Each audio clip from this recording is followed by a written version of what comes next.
What if your life savings disappeared overnight, sucked into a mobile game that turned out to be one of the biggest Ponzi schemes in history? Over 130,000 people trusted the promise of easy money and national pride, only to be left empty-handed while one mastermind vanished with millions. Stick around, because by the end of this video, you'll know how it all happened, and how to spot the next digital Ponzi before it's too late. Picture this. It's July 31st, 2016. The world's hooked on their phones, swiping for hours. And in Turkey, a brand new app quietly launches, Farm Bank. At first glance, it looks like just another farming game, all digital cows and pixelated chickens. But this one makes a promise no game has ever dared before. Invest your money here, and you're not just growing virtual corn, you're helping real farmers, building real herds, even boosting your country's economy. Sounds almost patriotic, right?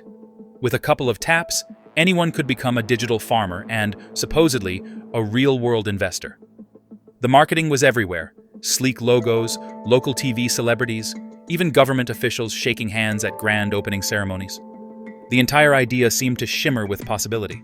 There were videos of smiling players holding baskets of produce in shops branded with the game's logo. You could walk into these stores, pick up honey, cheese, even sausages, and believe they'd come straight from the farm you'd built in the app. The Turkish media fell in love. People poured in, thousands at first, then tens of thousands, each one convinced that by buying a digital goat or hen, they were investing in the nation's future and pocketing some of the profits. But let's rewind a second.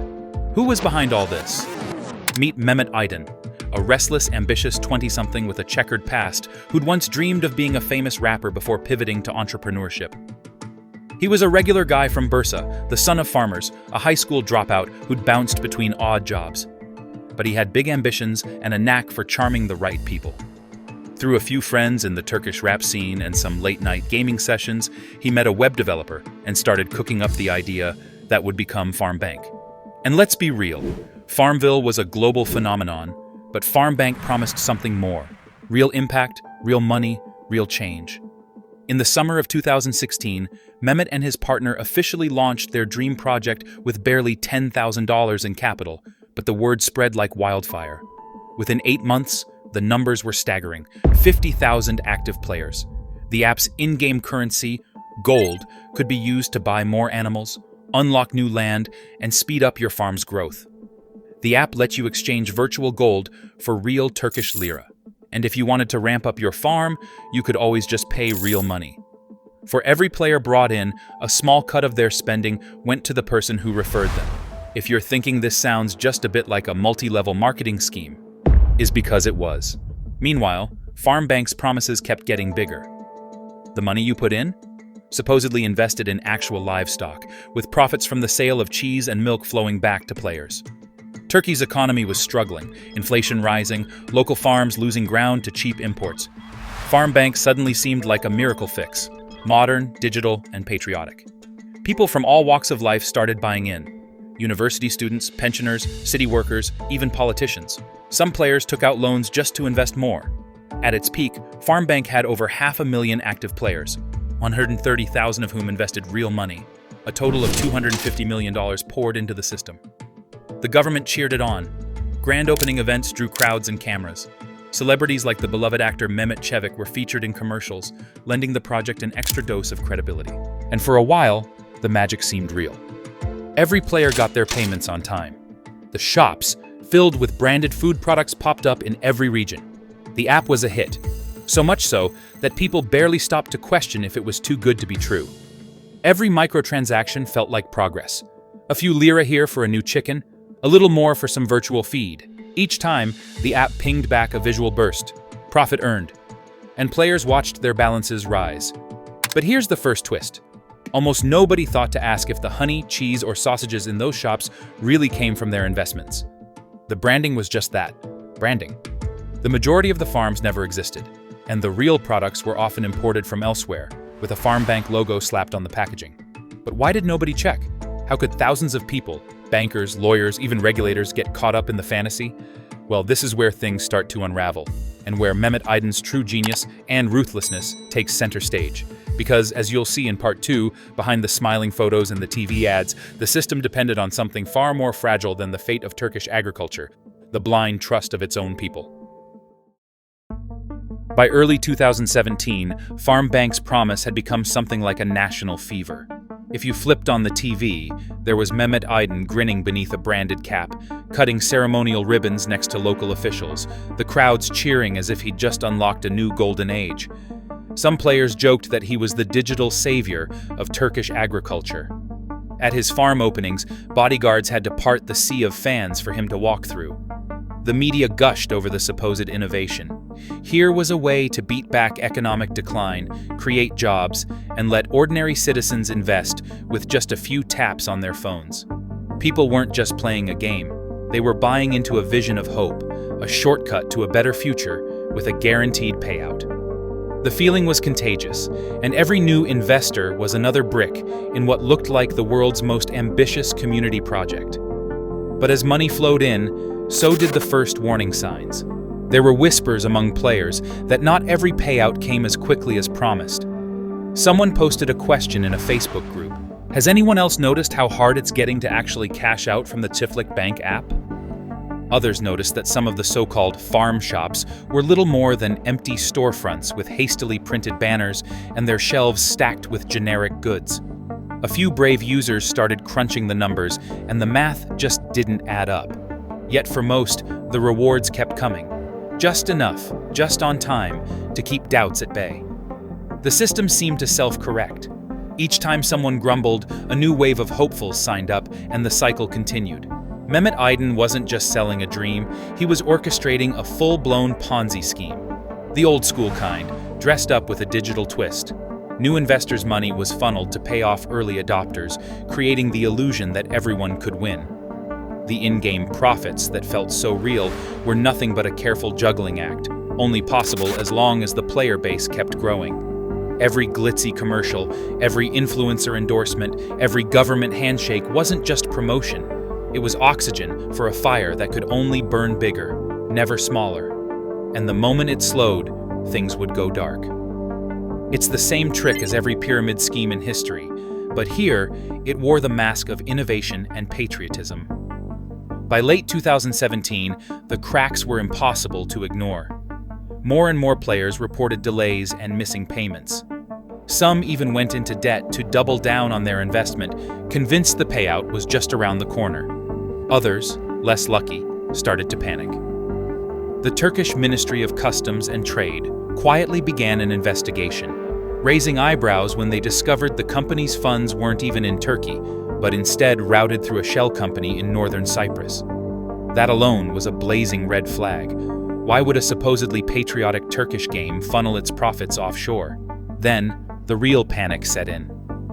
Suddenly, farm banks stopped accepting new users. The payments dried up.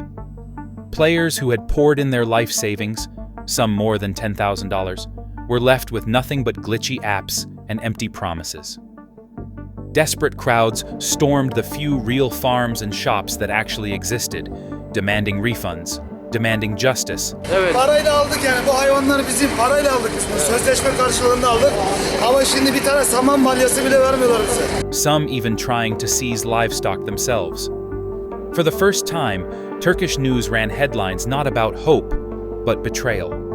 Mehmet Aydın vanished, gone without a trace. His social media scrubbed clean, his team left to face angry mobs and news cameras. With so much money missing, and with the scheme exposed, where did Mehmet go?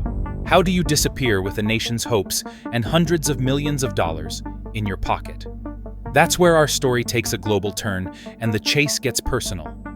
Because what happened next turned Farm Bank from a national scandal into an international manhunt.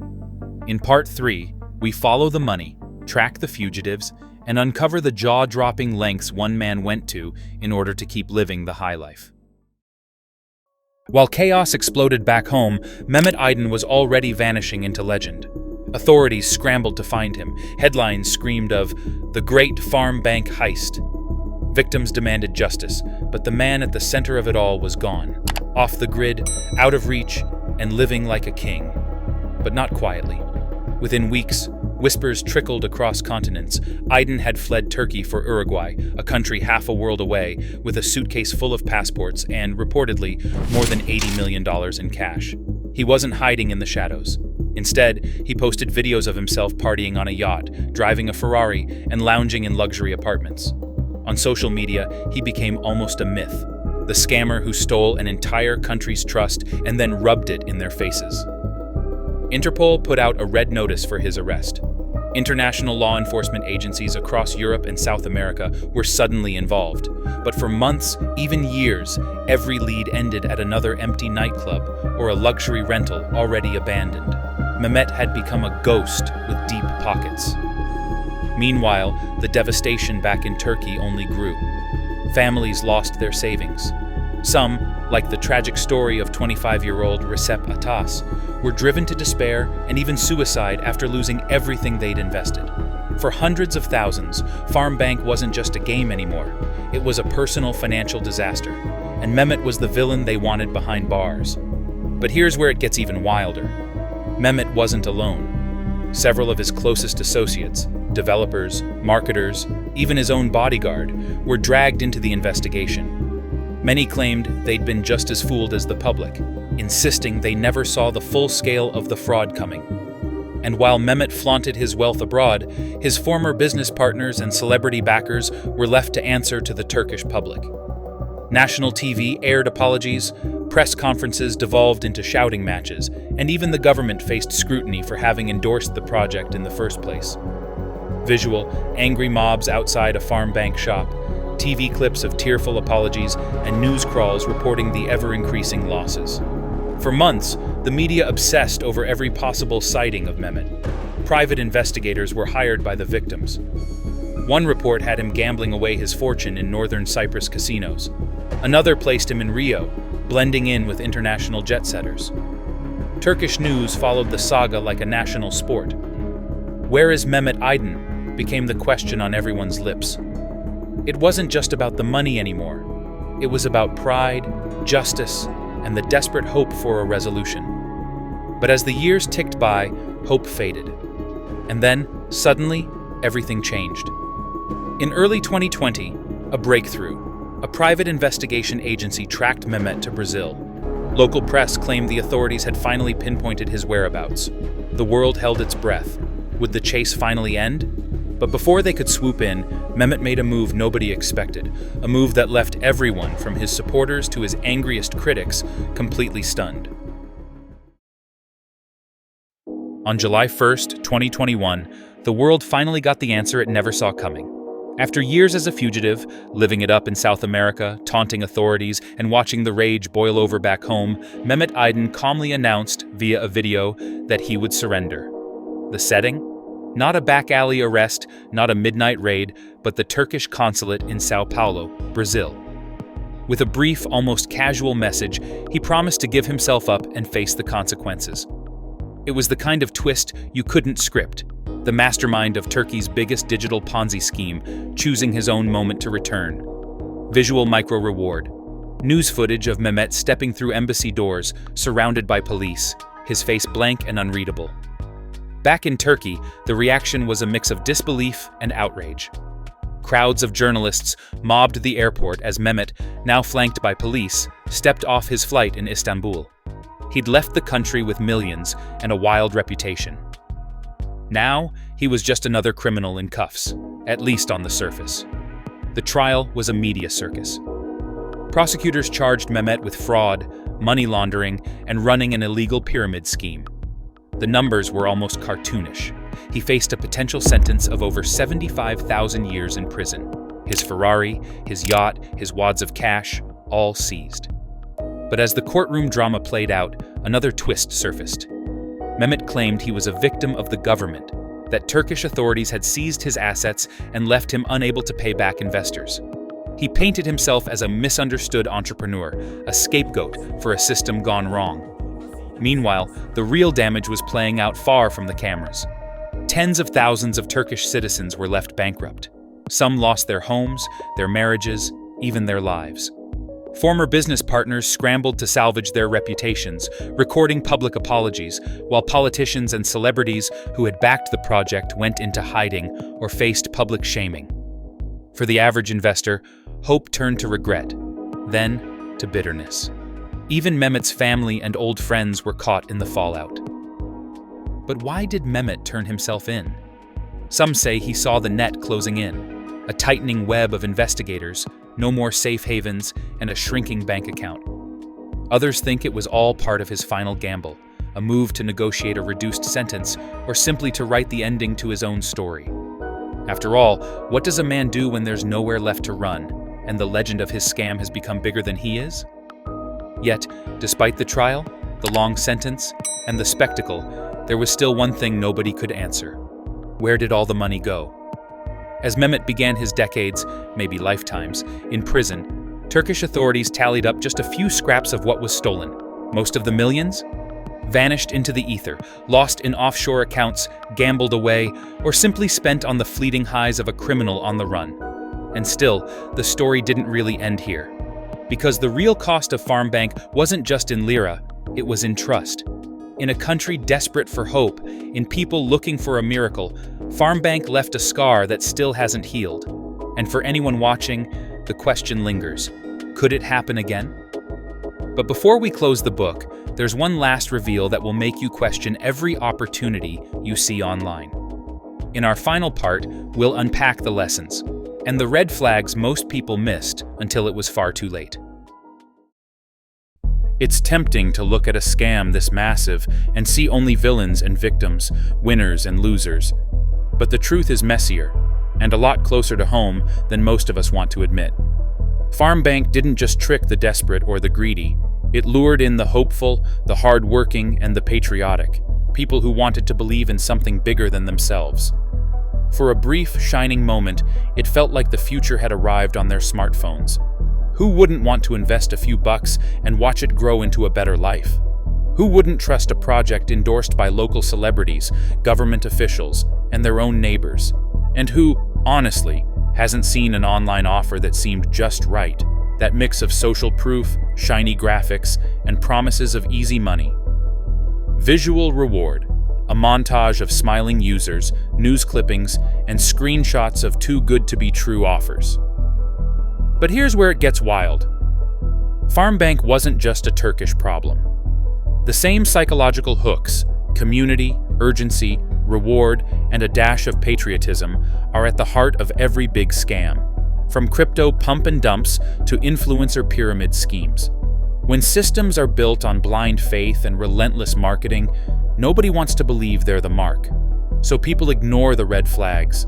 Profits paid out from new user deposits, impossible guarantees, a leader who always seems one step ahead of the law. We want to believe, so we don't look too closely. And that's exactly what scammers like Mehmet Aydın count on. Think about it. If a scam this blatant could fool hundreds of thousands, including regulators, bankers, and celebrities, how many smaller, subtler traps are hiding in plain sight, just one click away from your feed? How many miracle investments are quietly siphoning off hope and cash right now, using the same playbook, just with different packaging? And in a world obsessed with instant returns and digital shortcuts, will we ever really learn to pause and ask, who's actually behind the curtain? The Farm Bank saga is a lesson written in pain and lost savings, but also in the power of story. The stories we tell ourselves and the ones we're willing to buy. For Turkey, the fallout left a deep mark on trust and regulation. For the rest of the world, it's a cautionary tale that keeps repeating, changing faces and forms, but never really disappearing. And yet, even after all the headlines and heartbreak, one last question lingers. If the perfect opportunity appeared on your screen tomorrow, promising easy money, a good cause, and a community cheering you on, would you recognize it for what it really is? Or would you click play just like everyone else? Because the most dangerous games aren't played on screens, they're played in our minds. Next time an app, a friend, or a flashy ad promises you the world, pause for a moment. Ask yourself who's really making the promise and who stands to gain if you say yes. It's not about being cynical. It's about protecting the trust you've spent a lifetime building. Remember, even the smartest, savviest people can fall for a story that's just a little too perfect. If you found this story eye-opening, let us know your thoughts in the comments. Did you spot the red flags before the twist? Have you ever come close to falling for a deal that felt too good to be true? And if you want more deep dives into the mysteries that shape our world, hit subscribe, because the next scam, the next legend, could be just a swipe away. Thanks for watching, and never stop asking questions.